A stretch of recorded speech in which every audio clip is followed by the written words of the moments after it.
Hai guys, welcome back again di Bitcoin Update. And di Bitcoin Update hari ini saya ada titipan. Ini karena udah 2 kali ya saya dapat super chat dari viewers dan subscribers. Requestnya adalah Koti. Jadi ya kita bakal review sedikit ya untuk Koti terkait dengan price actionnya. But overall yang akan saya bahas nanti agak lebih di awal adalah lebih ke Bitcoin-nya. Jadi teman-teman semuanya kita bakal update market sedikit ya terkait dengan perkembangan Bitcoin di akhir pekan. Kita ngelihat Bitcoin hari ini itu sempat nge-spike highest-nya di $60.200. Berusaha lah ya untuk breakout dari previous high point, but it's the problem guys ya. Satu, breakoutnya nggak impulsif banget. Kedua, ini weekend, jadi biasanya low volume yang bisa menyebabkan fake out itu cenderung terjadi. Saya ngelihatnya Bitcoin masih bisa memberikan ancaman. Jadi dari siang tadi udah nggak terlalu confident sebetulnya ya kalau kita berbicara untuk bull atau bullish on Bitcoin-nya. Namun nggak ada yang tahu pasti ya, karena kita ngelihat bagaimana minggu lalu sebetulnya market sudah memberikan indikasi yang positif. S&P 500 can close dalam keadaan yang sangat bullish ya on the weekly perspective. Ya kita mungkin akan bongkar dari weekly perspective dulu. Jadi starting dari S&P 500. Jadi kalau teman-teman cek nih weekly perspective, S&P 500 closing dalam keadaan yang relatif sangat bullish ya guys.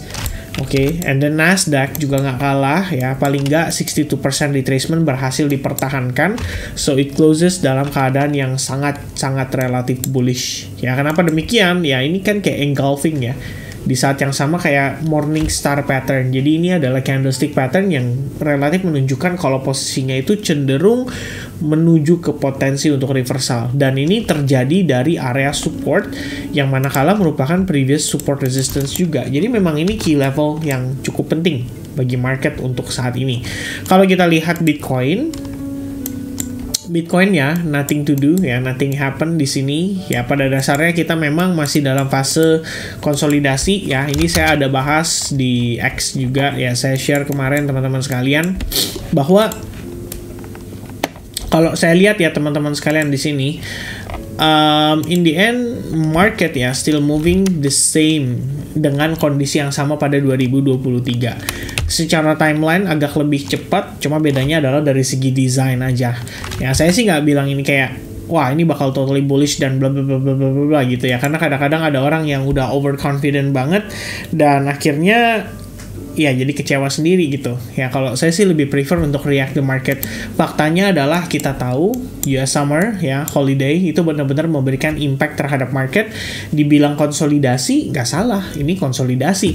Dibilang kita nggak kemana-mana, bener, kita nggak ada pullback yang sampai agresif banget ya. Ini kita cuma main dari range 72.000 sampai kisaran 50 terakhir ya, udah bahkan sampai di bawah $50.000 sih. Tapi itu kan karena kondisi Japan market crash terjadi di semua market. S&P 500 begitu, Nasdaq juga begitu, dropnya parah, but then recovery bahkan di momen sebelum kita mengalami Japanese crash.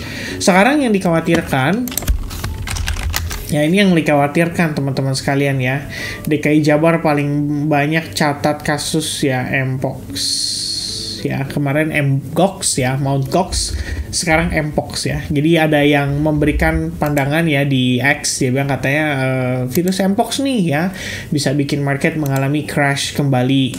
Sebenarnya sih Mpox ini udah lama, dia posisinya udah lama, tapi kelihatannya mulai heboh lagi dan permainan media tampaknya juga membawa ke arah ini untuk lebih viral.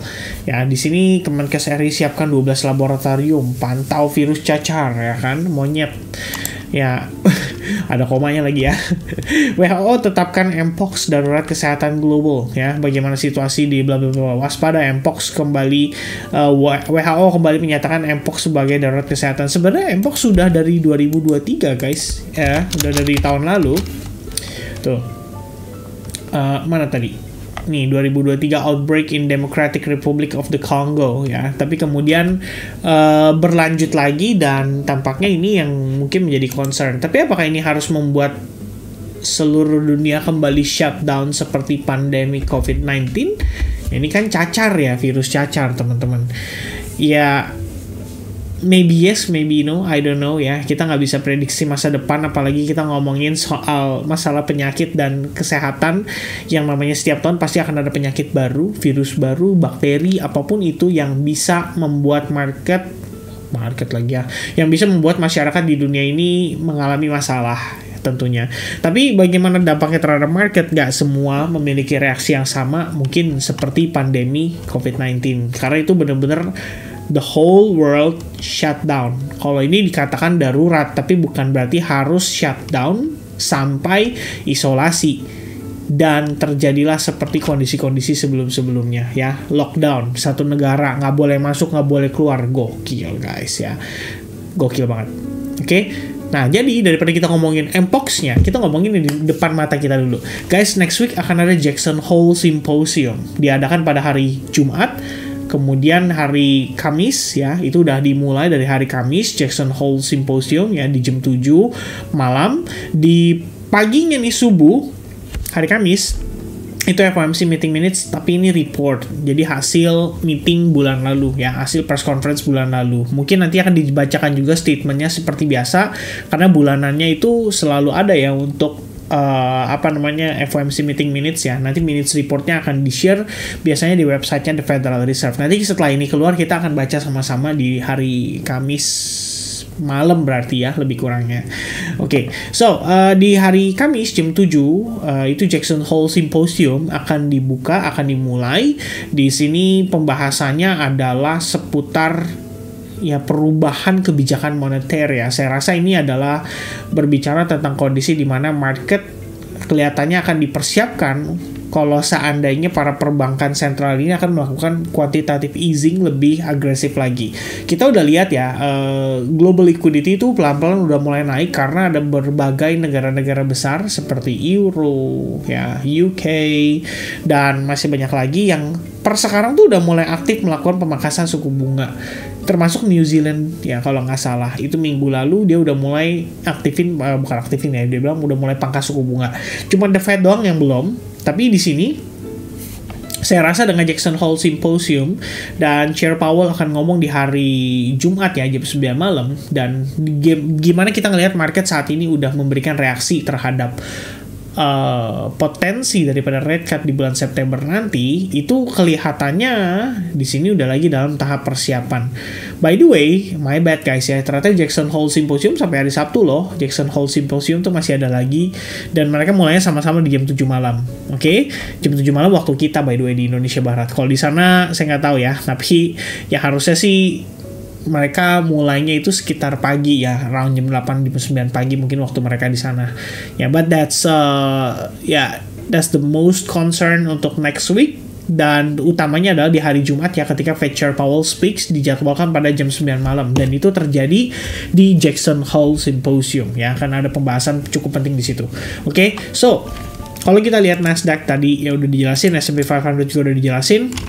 Bitcoin konsolidasi kita juga semua sudah paham. Ya, yang bagus adalah S&P 500 dan Nasdaq tetap dalam keadaan bullish. Itu kondisi yang relatif bagusnya dulu. Ya, kita take note dulu teman-teman sekalian. Meanwhile, kalau Bitcoin on the weekly perspective, yang jadi perhatian khusus saya saat ini ada 2 poin. Yang pertama adalah bagaimana closingnya on this week ya. Setelah minggu lalu kita ngelihat dia jadi konsolidasi doang, atau kita ngelihat dia cuma ngebentuk doji, minggu ini akan jadi faktor penentu. Ya, andai kata dia bisa closing dalam keadaan bullish, sebenarnya udah relatif oke. Cuman concern saya tuh the biggest-nya adalah di EMA 21 masih jadi resistance. Jadi ini masih menjadi concern. Kalau seandainya kita ngelihat ada beberapa situasi yang mendukung untuk Bitcoin bisa mengalami koreksi kembali, Anda nggak perlu kaget. Karena memang faktanya di daily perspective, di weekly perspective, ini masih jadi pertimbangan ya untuk kita mengatakan bahwa oke, this is bullish gitu loh ya. Kalau buat saya sih, saya ngelihatnya belum, teman-teman sekalian. Ya, kemarin saya expecting ya once kita close di atas area 59.800, saya pikir kita bisa aja ngelihat Bitcoin bullish, tapi saya rasa ini belum lah ya, karena weekend juga.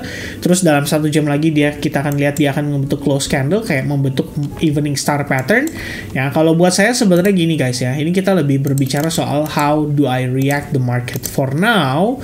Yang penting bagi saya adalah kita ngelihat Bitcoin dalam keadaan pullback atas swing move ini. dia membentuk semacam descending channel, artinya sedang ada potensi ya bahwa building order sedang berlangsung di situ. Pada time frame 4 jam berpotensi ngebentuk evening star. Bagi saya ini adalah pertanda bahwa di weekend ini low volume, potensi manipulatif aja, dan Anda harus waspada terhadap possibility Bitcoin masih bisa main di range area ini. Ya, kenapa saya markupnya di level itu? Karena kalau teman-teman notice ya, atau Anda perhatikan,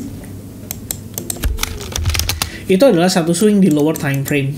Jadi kita anggap ini adalah fresh OB yang kemungkinan bisa dites oleh Bitcoin seandainya Bitcoin naik terbatas ini dan membentuk semacam, ascending channel atau rising wedge, and then dia malah breakdown. Ya kita nggak perlu kaget. Ini memang ada potensi untuk dia seperti itu. Karena in the end yang terjadi di sini adalah tampak seperti fake out aja. Kalau misalkan dia closingnya bullish banget, firm gitu ya, apalagi bisa closing di atas trendline yang ini, wah ini akan sangat baik sekali bagi Bitcoin. Baru kita bisa bilang kayak, okay, this is very good, we see a breakout, I'm gonna wait for the retracement, and then Bitcoin biarkan dia create base before finally the next push. Itu yang saya perhatikan teman-teman untuk saat ini di Bitcoin. Alright, semoga cukup jelas. So for now, antisipasinya adalah what if you see another rejection, dan kalau di level ini dia create base, baru jadi pemanfaatan yang menurut saya cukup menarik. Kalau belum ya sabar-sabar sedikit ya, mungkin market either masih konsolidasi atau mereka mau nunggu ya dari Jackson Hole Symposium di mana Jerome Powell akan ngomong pada hari Jumat. Jadi mereka butuh data tambahan untuk menggerakkan market. So for now, EMA21 masih act as resistance. Ini masih jadi waspada bagi kita ya, masih jadi concern bagi kita, and tidak lupa juga untuk saya ingatkan kalau overall even di daily time frame aja kita posisinya masih ada potensi untuk jadi range lower high-nya 62% retracement, masih jadi resistance batas atas ya. Harap waspada dan berhati-hati di situ teman-teman sekalian. Oke.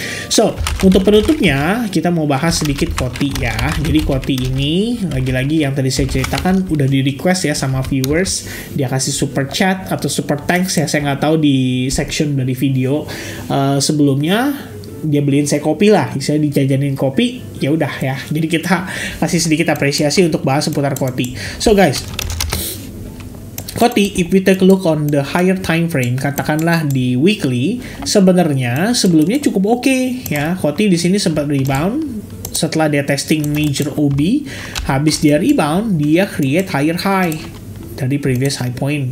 Katakanlah seperti ini ya, kita markupnya. Intinya kita udah lihat dia berhasil breakout dari area resistance. Jadi saya bakal markingnya kayak gini kali ya. Ya, kayak gini lah teman-teman ya. You know what? I'm gonna use extend right ya di sini, dan kita masukin di sini. Here we go ya. Karena memang kalau kita lihat-lihat lagi ini kayaknya resistance kuat banget nih teman-teman ya. Di sini after break ketahannya di situ lagi ya. Di sini juga sama, kena reject sekali lagi di level yang sama. Nah, kemudian di bawah ini terdapat OB. OB-nya masih fresh karena sebelumnya QOTI sempat rebound ya, impulsif banget dan cukup signifikan. Ini kalau misalkan weekly dia bisa close kayak gini, saya pikir kita bisa anggap ini sebagai sebuah indikasi yang cukup oke. Artinya QOTI ada kemungkinan mempertahankan range area tersebut. Lalu kalau Anda gunakan Fibo, ini saya rasa di kisaran level 0,79%. Maka ini memang adalah level yang sangat krusial bagi QOTI harus bertahan. Lalu kalau kita perhatiin lagi, ini kan internalnya teman-teman, ada high point, di sini juga ada high point. Ya, dua-duanya udah nunjukin kalau dia sukses untuk breakout lah. Ya paling nggak nggak bisa keluarin teks berbarengan ya, tapi ya gitu ya teman-teman, paling nggak Anda lihat secara struktur ini valid, mendukung ya untuk si QOTI itu masih bisa dalam keadaan bullish, hopefully. Lalu di sini terdapat imbalance, dan so far imbalance-nya udah keisi juga, jadi udah termitigasi dengan baik karena kebetulan di level yang sama merupakan Fibonacci 0,79%. Bayangan saya adalah ada potensi jadi higher low atau jadi base baru gitu ya. Dan kalau kita lihat dari daily perspective, well nggak nunjukin kondisi yang menarik banget ya. Cuman di sini Anda mungkin bisa anticipating bagaimana jika ini adalah double bottom. Oke, bagaimana jika seandainya di sini konsolidasinya sudah selesai dan akhirnya dia mengalami breakout? Betul ya, tapi di satu sisi saya juga mau remind teman-teman kalau naiknya ini sangat terbatas dan sangat mungkin untuk membentuk yang namanya bear flag pattern. So, more or less gambarannya kayak gini. What if Anda lihat rejection dan dia malah turun lagi? ya. Another fake out di bawah akan memberikan konteks kalau Coty di sini memang betul ya merespect OB yang ada pada perspektif weekly dan juga Fibonacci 0,79%. Kalau itu terjadi, Anda boleh anticipate untuk Coty create higher high atau bahkan naik lagi. Nah, kalau untuk saat ini, saya rasa ini masih jadi concern ya, dimana kita ngelihat dia naiknya terbatas sekali di sini. Ya, walaupun demikian ada candle bullish yang sangat impulsif, tapi saya rasa ini belum cukup ya, belum cukup. Oke, you know what ya, maybe it's cukup ya. Jadi inkonsisten ya. Tapi gini teman-teman sekalian ya, tetap kita harus waspada. Di sini ada potensi untuk dia jadi bear flag. Kalau teman-teman memanfaatkan untuk trading jangka pendek, Anda bisa perhatikan di sini terdapat fair value gap yang sangat besar ya di sini. Dan kita gunakan Fibonacci retracement from the bottom to the top. Kita dapetin 79%, saya pikir di 62% juga di level yang sama nih. Tuh betul ya. Jadi di sini terdapat imbalance yang kebetulan juga merupakan area level Fibonacci. Jadi ini adalah confluence yang menurut saya cukup menarik untuk diperhatikan ya. Apabila di sini Coty bisa successfully flip area tersebut, dan kalau misalkan setelah ini kita lihat ya, katakanlah ini kan secara struktur internalnya dia mulai nunjukin ada sign for bearishness gitu kan, maka setelah dia testing ke level ini baru jadi area yang menarik banget untuk kita pertimbangkan, kita manfaatkan, baik itu di futures market atau mungkin untuk di spot market. Ya, itu sedikitnya yang bisa saya sampaikan pada Coty. So, semoga saja informasi yang saya sampaikan ini cukup jelas ya bagi teman-teman sekalian. Pada intinya, kita tetap memperhatikan resiko untuk market masih bisa mengalami koreksi, terutama berbagai hal seperti weekly dia closingnya masih di bawah EMA, kemudian di dailynya dia masih ngebentuk descending channel gitu kan, dan masih ada 62% retracement sebagai batas atasnya. Ya, mudah-mudahan kalaupun dia mengalami breakdown, pullbacknya slowly dan bisa bertahan. Udah itu aja. Kalau itu sampai terjadi, mantep banget ya, mantep banget buat market. Oke, so that's gonna be the update teman-teman sekalian. Harap waspada untuk potensi gejolak di minggu ini. Tapi demikian ya, saya rasa Jackson Hole Symposium, Chair Powell akan ngasih pandangan yang mungkin relatif lebih ke arah dovish ya. Dalam arti ya mereka memang sudah mempersiapkan lah untuk melakukan monetary shifting dari kondisi kebijakan yang relatif tight jadi lebih ke relatif longgar, hopefully kayak gitu. Oke, so that's all yang bisa saya sampaikan. God bless to everyone and I'll see you guys again in the next update. Happy Monday guys and bye bye.